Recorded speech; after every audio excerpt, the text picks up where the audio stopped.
for b'simcha, because they're in there in the trenches helping each other out. But let me move on. What I want to talk about on the love side is something more subtle, and it's something you've heard about before, but I just want to lend my 2 cents to it. It's called email voice. How many people know what email voice is? Email voice is you're talking to your husband on the phone, or you're talking to your wives on the phone, and you notice they're talking to you, but they're a little distracted. They're there and they're not there. And then you realize they're talking to you, but they're also checking their email at the same time. Subtle.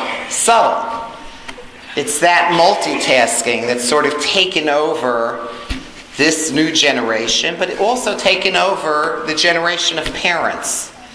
And kids talk about it all the time. Kids recognize that they do it. In one of the most recent surveys, 75% of kids who have cell phones in America said they prefer texting to face-to-face contact with their friends. What does that mean? What does that mean? We know from our rabbis, Kamayim panim el panim kain lev ha'adam. Human interaction takes place with our hearts bouncing off each other's through eye-to-eye contact.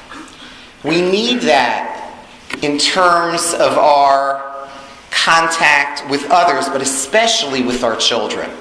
They need that from us.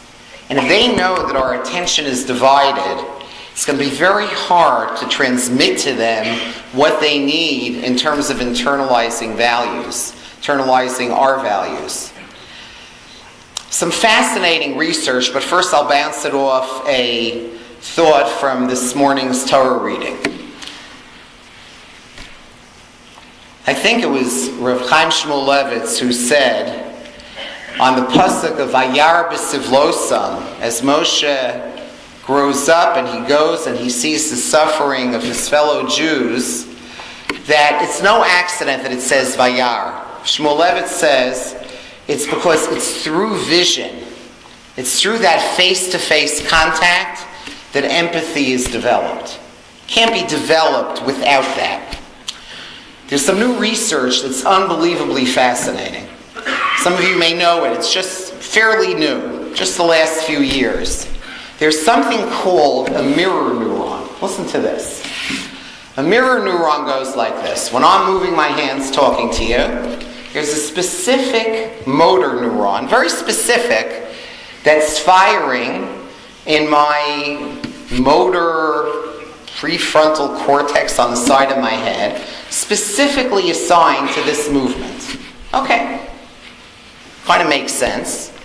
But here's where it gets interesting. But the research is finding that as each of you see me move my hand like this, you have the same motor neuron firing in your head, if you're awake, if you're looking at me. As I go like this, the same neuron lighting up in my head is lighting up in your head. Phenomenal. What it means is that what we're hardwired for is we're hardwired for being nosei ba'olim chavero. We're hardwired for bearing the burdens of our friends. We're hardwired for empathy. But it happens not through looking down at your BlackBerry. It happens not through texting. It happens through visual contact. So, if I could talk about the time component, study after study shows there's a direct linear correlation between the amount of time that a child and a parent spend together in face-to-face contact. Every night a week, the parents have dinner with their kids, there's correspondingly lower risk for drug abuse. We know that. And it's not having dinner with the TV set on. It's having dinner with the BlackBerry off and having face-to-face eye contact where you're discussing things. What seems to be eroding is the undivided attention. Somebody told me a story that his best friend was the son of the Rosh Yeshiva of Telz, before of Gift, it was Rav Bloch, right? So he told me that his friend, who was the son of this well-known Rosh Yeshiva, told him that every morning of his childhood started in the following way. His father was incredibly busy building the Telz Yeshiva in Cleveland. And he didn't have time. But every morning, about 5, 6 in the morning, his father would wake him up, and he'd be in his bathrobe. The little boy had his pajamas on. He was maybe 6, 7, 8 years old. And he'd take him to the kitchen table, and they'd share a cup of tea. And he'd say to his son, tell me about your day yesterday. Tell me about your day coming. Let me tell you a little bit about my day. And it was maybe half hour over a cup of tea, and then he'd go back to sleep, and his father would go off to Minyan. And you just think about what that means. It may have meant that this boy only had a half an hour of undiluted time from his father on a daily basis, but it showed him that there was nothing more important to his father than that face-to-face eye contact. There was nothing more important to his father than to spend some one-on-one time with his son. That is the way we shape our children. And again, I'll end this with a simple Dvar Torah story, one that many of you have heard me say. It's just I love it so much, I'll say it again. And it's something from the Kutzker on a pasuk at the end of Tehillim about raising children. And it says, in raising children, it's like being an archer. And the Kutzker asks, what's the connection between being an archer and raising children? And he answers, just like an archer, the closer he holds a bow to his heart, the further and straighter the arrow goes. So too with our children. The closer we hold them to our hearts, the further and straighter they go. In this section, then, I'll end with a story about Rav Simcha Wasserman. Rav Simcha Wasserman was a brilliant parenting expert in California, son of the famous Rav Elchanan Wasserman. He's the one who said that if you take a child and you put him to play what the Gemara told us, and you simultaneously push them away with the left hand and bring them closer with the right hand, you turn them around. I'll do a mirror neuron thing. You could try that, okay? So you turn a kid around that way. So here's the story I heard from a friend of mine. And it kind of epitomizes, I think, the way the balance goes in today's generation. It goes like this. Story is that he was a 15-year-old boy who was a student in the Mesifta run by Rav Simcha Wasserman. And the rule was that every morning the boys in the dormitory yeshiva had to make their bed. Now, what 15-year-old boy ever made his bed? Unless you drive him a little crazy. It doesn't happen so easily. And of course, he and his 2 roommates never made their bed. Until one night, after a long day in yeshiva, they come back after night seder, it's 10 o'clock at night, and they don't know what happened to their room. Their room is it's like something strange hit their room, because all 3 beds are made meticulously, hospital corners. It's unbelievable. What happened? Who broke into our room and made our bed? And on all 3 pillows, in meticulously perfect handwriting, were 5 words. This is all it said. Beds made by Simcha Wasserman. That's all it said. He said Rabbi Wasserman never gave them a dirty look. He never gave them mussar about it, never made them feel guilty. But he told me, you know something? For the rest of our high school career, all 3 of us made our bed every day. So, in the balance of love and limits, what this kind of suggests that maybe, given that we're in a generation that's used to being led with the right hand and isn't so used to the limits, sure we need limits. Without limits, kids can't thrive. But we probably have to do it in a way that is embedded in love, that's love in the direct way that I'm talking about, in the direct kamayim panim al panim way. So that's the end of part 1. The other 2 parts are going to be shorter. Part 2, a little bit on perspective taking. But I'm going to make this in a little bit of a different way than one would expect. The research on mensch-making shows the following. It shows a very strange finding. You know what one of the main predictors there is in the secular literature about how to raise a mensch? It's how you disagree with others in front of your children.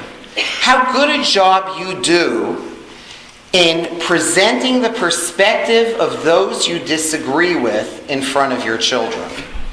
When you're sitting around the Shabbos table and all your company is complaining about the Rav or the teachers or the principal or political people or whatever it might be. I'm not saying that, I'm not talking about that component. What I'm talking about is if you do it in a way that shows no respect for the views of others, shows no curiosity about their perspective, it's much harder to raise a mensch. Think about it for a second. Who do you want your children to marry one day? Who do you want to marry one day? Those of you who are single here, okay? Wouldn't you want to marry somebody who is raised in a family that shows respect for the perspective of those you disagree with? Isn't that a key building block of relationships and of marriage? And yet we don't think about it. It's those invisible lessons that kids really learn from. And it's that kind of modeling that kids really learn from. I could go on and on about this, but instead, I'm going to read to you a Tolstoy short story. Don't worry, it's not long, even though it's Tolstoy. Okay? It's worth a few minutes. Ready? I bet you didn't think you were going to get a Tolstoy short story, but it's you're stuck. Okay, it goes like this. It's called The Old Grandfather and the Grandson. The grandfather had become very old. His legs wouldn't go, his eyes didn't see, his ears didn't hear, he had no teeth, and when he ate, the food dripped from his mouth. The son and daughter-in-law stopped setting a place for him at the table and gave him supper in back of the stove. Once, they brought dinner down to him in a cup. The old man wanted to move the cup and dropped and broke it. The daughter-in-law began to grumble at the old man for spoiling everything in the house and breaking the cups and said that she would now give him dinner in a dishpan. The old man only sighed and said nothing. Once, the husband and wife were staying at home and watching their small son playing on the floor with some wooden planks. He was building something. The father asked, "What is it that you're doing, Misha?" Misha said, "Dear father, I'm making a dishpan so that when you and dear mother become old, you may be fed from this dishpan." The husband and wife looked at one another and began to weep. They became ashamed of so offending the old man, and from then on, seated him at the table and waited on him. Okay, something to think about, because I know that very often I've been guilty of this. We often are giving messages to our children when we don't even know they're listening. And you know when they learn the most? When we may lie about half price to get them onto the train or into Disney World or whatever. That's when they really learn. They learn the most when they see how we treat a waiter in a restaurant. They learn the most when they see, most importantly, how we treat each other.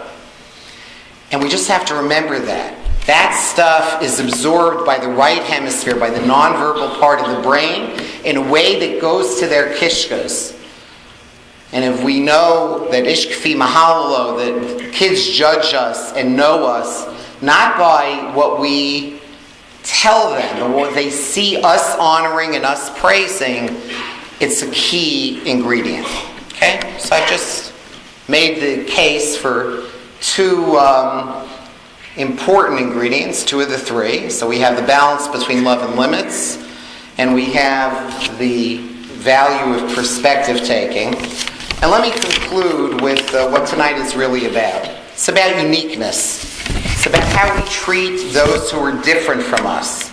It's about what Patach is about, but I want to bring it to day-to-day parenting. And let me start by talking a little bit